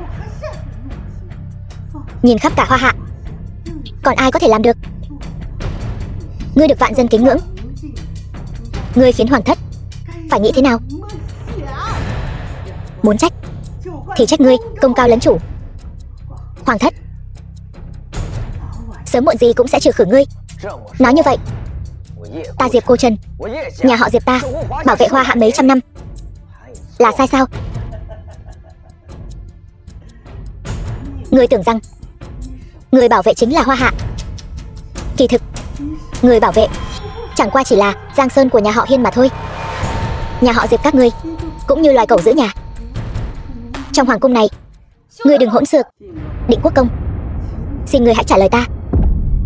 Bây giờ ngươi đã biết sự thật, ngươi định làm gì? Diệp Cô Trần, con gái, con lại thích một tên bán thịt nướng. Con có bị sốt không vậy? Để ba sờ thử xem. Ba lại không đứng đắn nữa rồi. Ai không đứng đắn? Tên tinh quân mà con thích lại là một tên tiểu tốt bán thịt nướng. Ba, anh ấy không phải tiểu tốt gì hết. Anh ấy là người cao cao tại thượng, anh minh thần võ, một mình bình định 8 nước xâm lược Hoa Hạ. Định quốc công, thật sao? Vốn tưởng nhà họ Diệp đến đời anh ta đã suy tàn rồi, không ngờ anh ấy chỉ là mất trí nhớ nên mới đi bán thịt nướng. Bây giờ trí nhớ của anh ấy đã khôi phục, cũng đã nắm lại Định quốc quân, tin rằng chẳng bao lâu nữa sẽ lại bước lên địa vị cao. Ba thấy không đơn giản như vậy đâu. Ba không thể nào đặt hy vọng vào anh ấy sao? Con gái, con có biết 5 năm nay tại sao anh ta lại lưu lạc đến vậy không? Không phải là bị ám sát trên đường xuất cung sao? Sao có thể như vậy được, con gái ngốc của ba?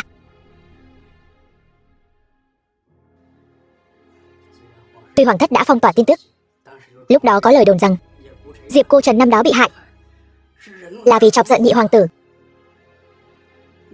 Định quốc công, là nhẫn nhịn hay là phản kháng? Lưu Hỷ, người có thể sống đến ngày hôm nay, e rằng trong tay nắm giữ bằng chứng của nhị hoàng tử.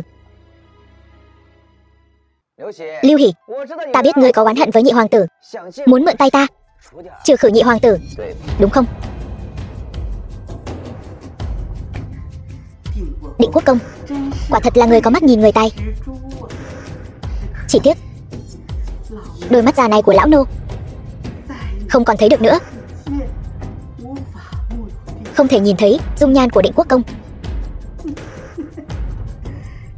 Thật đáng tiếc. Lưu Hỷ, hãy giao nộp bằng chứng trong tay ngươi, ta có thể giúp ngươi báo thù nhị hoàng tử, nhưng mà là bằng cách tuân theo luật pháp Hoa Hạ.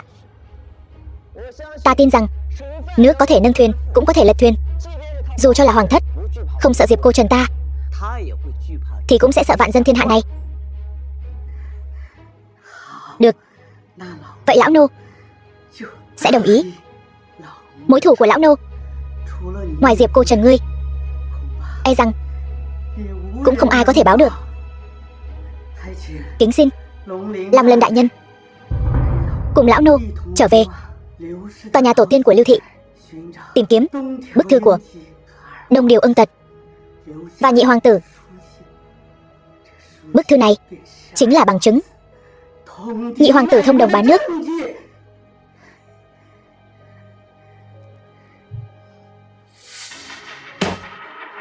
Mặc dù vậy, Thẩm Tinh Nguyệt con nhất định phải gả cho Diệp cô trần. Con nhất quyết muốn gả cho Diệp cô trần sẽ phải đối mặt với thiên uy của hoàng thất. 5 năm trước hắn không thể thoát nổi, 5 năm sau hắn có thể gánh vác được sao? Cha, sao cha càng sống càng hồ đồ vậy? Chẳng lẽ cha quên Thẩm gia chúng ta đã vươn lên như thế nào sao? Thẩm gia chúng ta từ một tiểu gia tộc ở vùng hẻo lánh đến bây giờ từng bước chen chân vào 3 đại gia tộc thượng kinh, dựa vào chính là tinh thần dám xông pha chiến đấu của tổ tiên chúng ta. Hiện nay Thẩm gia chúng ta đã hơn 10 năm dậm chân tại chỗ, cơ hội tốt như vậy con tuyệt đối không thể bỏ qua. Chẳng lẽ con muốn? Đúng vậy, Thẩm Tinh Nguyệt con chính là muốn đặt cược toàn bộ tiền đồ của Thẩm gia lên người Diệp cô trần. Con tin rằng chúng ta dựa vào hắn sẽ một bước lên trời, còn con sẽ bước lên ngôi vị mẫu nghi thiên hạ. Đến lúc đó, ngoài Diệp cô trần hắn, tất cả mọi người ở Hoa Hạ đều sẽ thần phục con. Nếu đã như vậy, cha ủng hộ con. Sớm đã nhìn hoàng thất Hiên gia không vừa mắt rồi, Hoa Hạ này cũng nên đổi chủ rồi.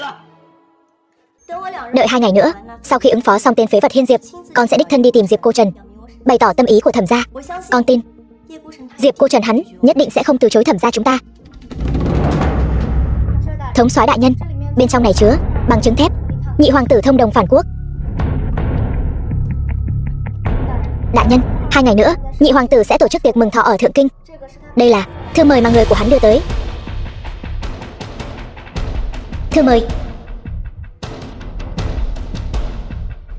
Vậy ta sẽ đi tặng hắn một món quà lớn vậy. Vương gia Thượng Kinh cung chúc nhị hoàng tử mừng tuổi mới, đặc biệt dâng lên bức Nam Sơn Bất Lão Đồ của đại sư quốc họa Ngô đạo tử làm quà mừng thọ. Cảm tạ Vương gia chủ.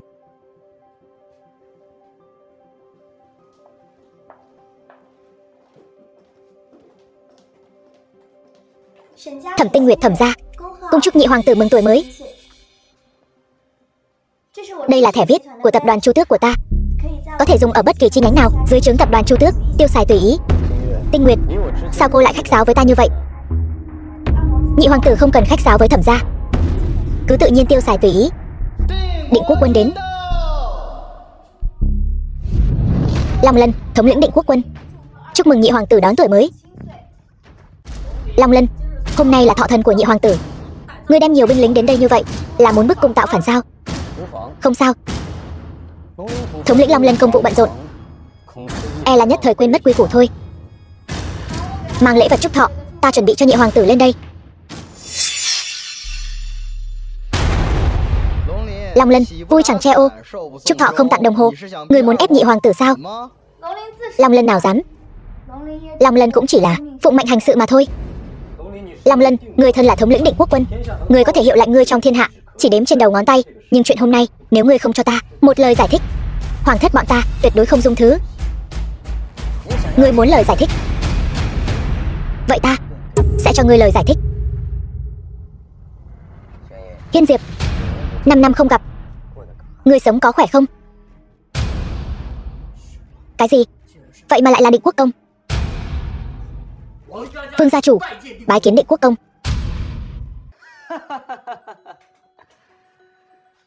Định Quốc công lại không mất mạng, thật là trời phù hộ Hoa Hạ ta. Diệp Cô Trần, người rốt cuộc muốn làm gì? Đương nhiên là lấy lại những gì ta đã mất trong 5 năm qua. Được. Hôm nay gặp được Định Quốc công, bổn vương rất vui mừng. Các ngươi lui ra trước đi. The film Bổn was vương muốn cùng Định Quốc công translated and trò chuyện thâu đêm. narrated by M Media. Dạ.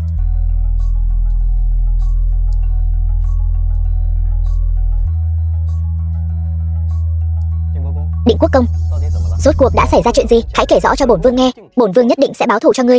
Mỗi ngày giả vờ như vậy, ngươi không mệt sao? Bây giờ không có người ngoài, hãy là chính mình đi.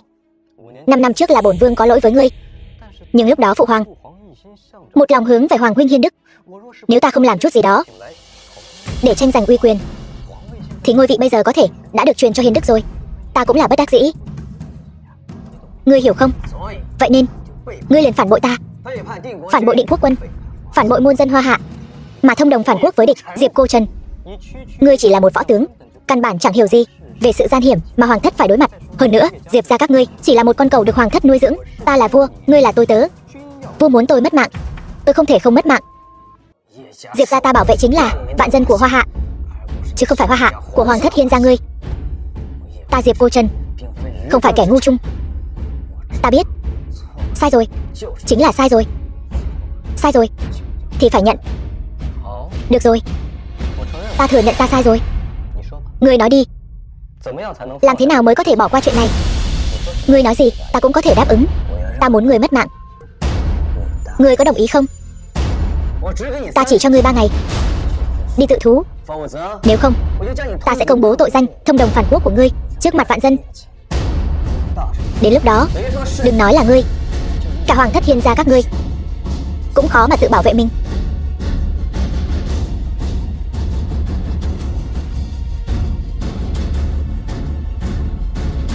Người đâu? Ta không phải đã bảo các ngươi phái người đi lấy mạng lão yêu nhân Liêu Hỷ đó sao? Diệp Cô Trần lấy đâu ra bằng chứng vậy? Thần không biết. Cút. Diệp Cô Trần, chúng ta nói chuyện đi. Nói chuyện gì? Ta vừa ở ngoài yến hội đều nghe thấy cả rồi. Nếu huynh muốn lật đổ Hiên gia, Thẩm gia ta có thể giúp huynh. Nói điều kiện của muội đi. Ta muốn huynh cưới ta.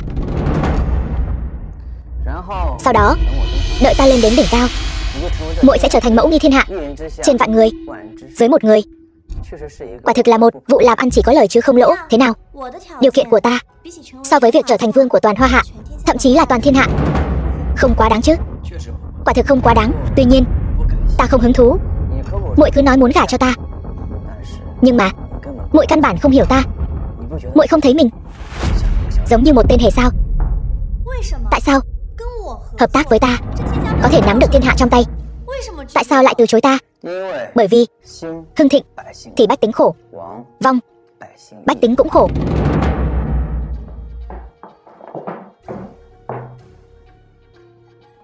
Diệp Cô Trần, tại sao? Diệp Cô Trần, con cẩu giữ cửa lại dám mưu hại chủ nhân. Hiên Diệp ta tuyệt đối không tha cho ngươi. Nhị hoàng tử, có chuyện gì mà hốt hoảng vậy? Phụ hoàng ta đã biết rồi sao? Thưa nhị hoàng tử, có người cầu kiến ở ngoài cửa, nói là Vân Thành sở ra. Ta là nhị hoàng tử, mà lại xa cơ lỡ vận đến mức cả loại phế vật ở cái nơi như Vân Thành cũng dám đến cầu kiến sao? Giam bọn chúng vào đại lao, đánh 100 đại bản, nếu còn sống thì tha. Vâng. Chờ đã, ngươi nói bọn họ từ đâu tới? Vân Thành. Sao nghe quen vậy? Định Quốc công cũng là người Vân Thành. Còn ngây ra đó làm gì? Mau mời họ vào.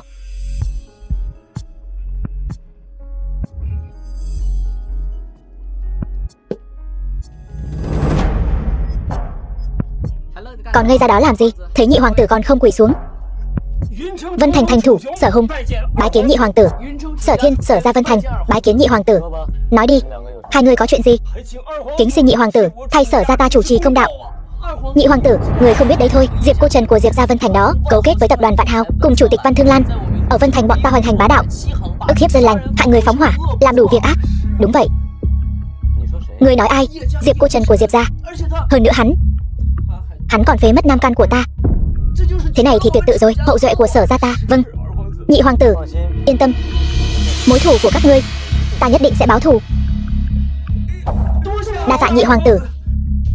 Đi gọi tên phế vật Vũ Thập Nhất đến đây cho ta.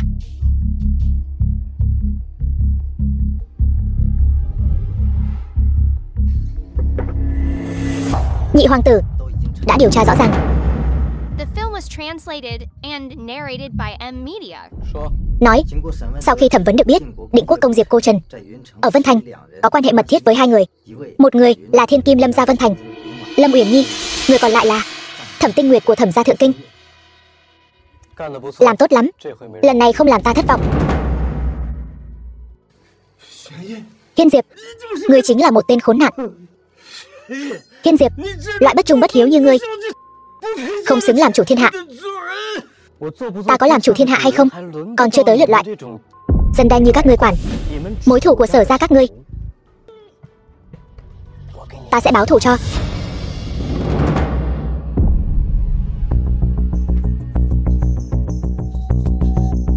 Bây giờ ngươi đến Vân Thành đưa Lâm Uyển Nhi đến cho ta. Còn Thẩm Tinh Nguyệt, ta tự mình đi mời nàng.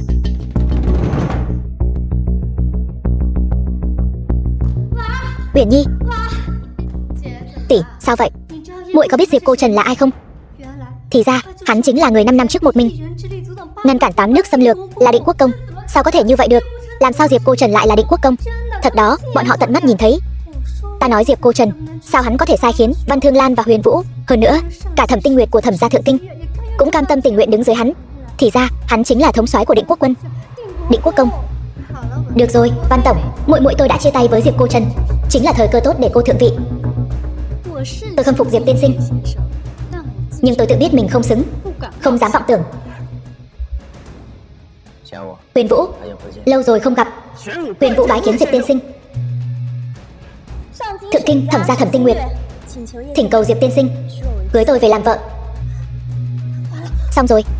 Uyển Nhi, cả nhà chúng ta trước đây đã làm nhục hắn ta như vậy, hắn Diệp Cô Trần sẽ không công báo tư thù làm khó Lâm gia chúng ta chứ? Lâm Uyển Nhi có ở đó không?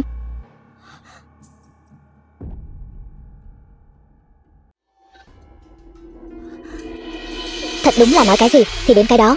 Diệp Cô Trần thằng khốn này, Lâm gia chúng ta trước đây dù sao cũng có ân cứu mạng hắn lại ân đền oán trả. Diệp Cô Trần nào là chủ nhân nhà tôi.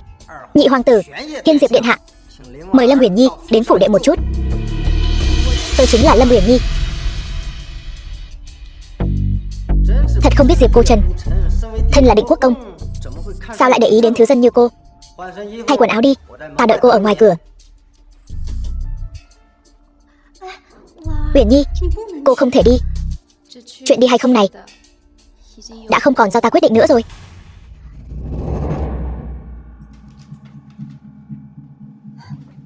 Nhị hoàng tử, sao huynh lại đến đây? Người đâu? Nhị hoàng tử đến, không có ai thông báo cho ta sao? Không cần gọi nữa, cả tòa nhà này đều bị ta khống chế rồi. Nhị hoàng tử, huynh có ý gì? Thẩm Tinh Nguyệt, cô đừng coi tôi là kẻ ngốc. Cô rốt cuộc là theo tôi hay là theo Diệp Cô Trần? Nhị hoàng tử, huynh cũng đừng coi tôi là kẻ ngốc. Hiện giờ huynh đã nửa chân bước vào vực sâu, chập trùng nguy hiểm. Nếu tôi lúc này chọn huynh, chẳng phải là đẩy Thẩm gia nhà tôi vào hố lửa sao? Xem ra cô đã chọn Diệp Cô Trần rồi. Thật không ngờ, một con cẩu được Hiên Diệp nhà ta nuôi còn mạnh hơn ta. Nếu so với Định Quốc công thì huynh quả thật còn không bằng một đầu ngón chân của hắn nữa.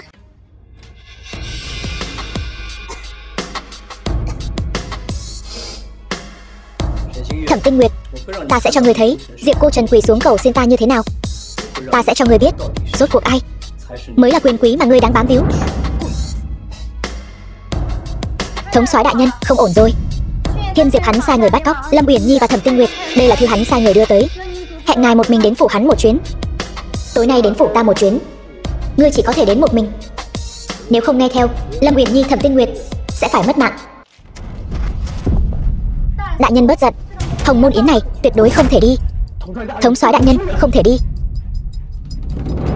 Nếu ta không đi thì có gì khác với Hiên Diệp hắn. Long Lân, Huyền Vũ nghe lệnh. Long Lân có mặt, Huyền Vũ có mặt. Tối nay ta sẽ một mình đến dự cuộc hẹn. Nếu ta xảy ra bất cứ chuyện gì, các ngươi liền đem tội chứng của Hiên Diệp công bố cho mọi người. Cuối cùng bất luận sự tình như thế nào, ta đều hy vọng các ngươi bảo vệ tốt bá tánh Hoa Hạ. Thống soái đại nhân. Vâng.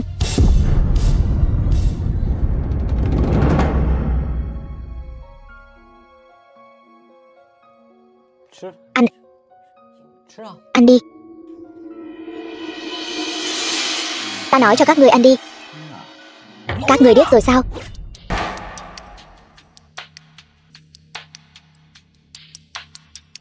Vậy mới đúng chứ. Tại sao mỗi lần chuyện đơn giản như vậy phải làm cho phức tạp lên chứ? Ăn. Hiên Diệp, ngươi tại sao luôn ép buộc người khác làm những việc họ không muốn làm? Định Quốc công tới rồi. Lại đây, ngồi đi.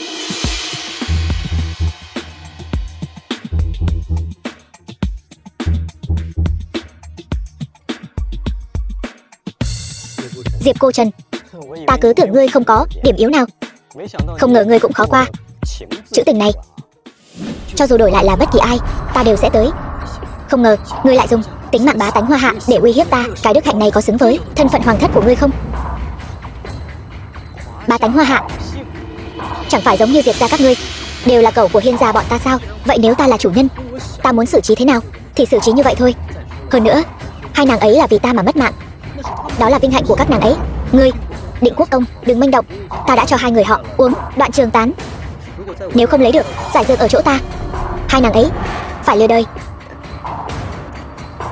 Đây chính là thứ tốt đó. Đây là ta tốn ngàn canh nghìn đắng mới tìm được. Mỹ tiểu. Định Quốc công, xin mời nếm thử.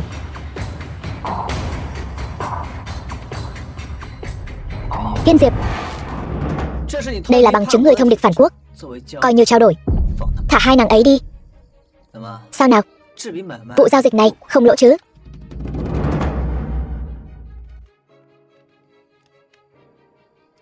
Được, nếu Định Quốc công đã chủ động đề nghị, vậy ta sẽ thả hai người họ. Hãy uống cạn rượu trong chén.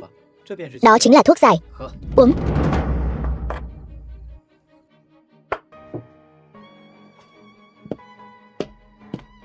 Uống đi.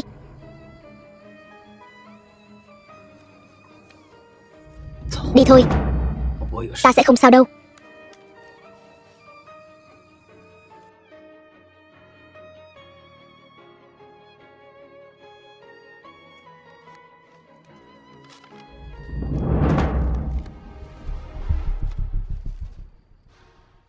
Diệp Cô Trần, ngươi dẫn mặt ta, trách thì trách.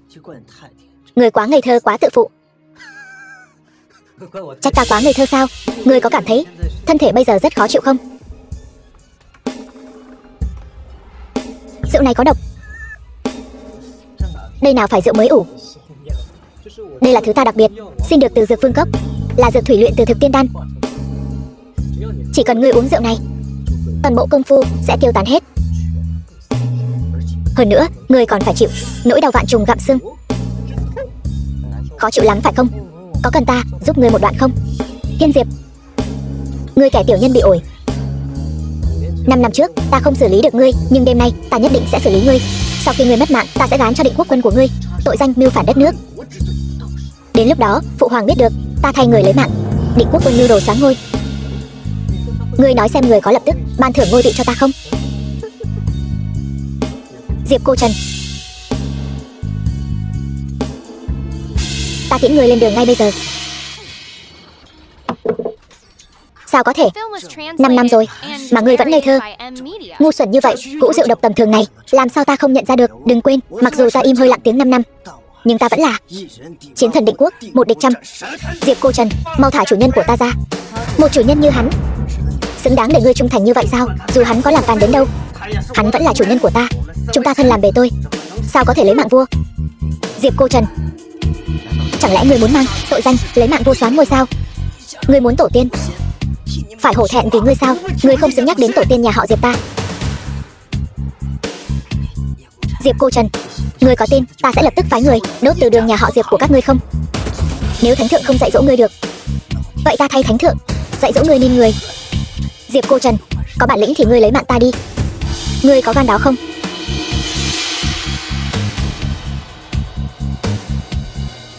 Đại hoàng tử giá lâm.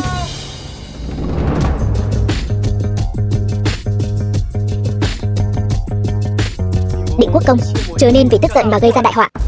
Hoàng huynh, hắn chỉ là con cẩu chúng ta nuôi mà thôi, mau gọi người lấy mạng hắn đi. Câm miệng. Xin Định Quốc công yên tâm, ta Hiền Đức xin bảo đảm với ngài, hoàng thất nhất định sẽ cho ngài một lời giải thích thỏa đáng. Nếu hoàng thất vẫn bất công, ta Diệp Cô Trần nhất định sẽ thay trời hành đạo. Xin Định Quốc công yên tâm.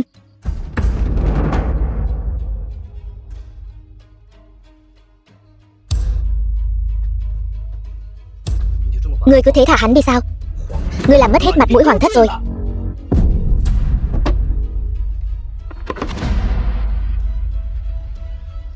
Ngươi dám đánh ta?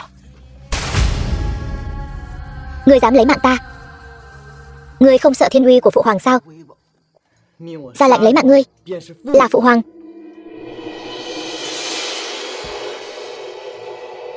Hoàng đệ ngốc, ngươi đến giờ vẫn chưa hiểu. Chúng ta cũng chỉ là quân cờ để phụ hoàng cân bằng quyền thế thiên hạ mà thôi.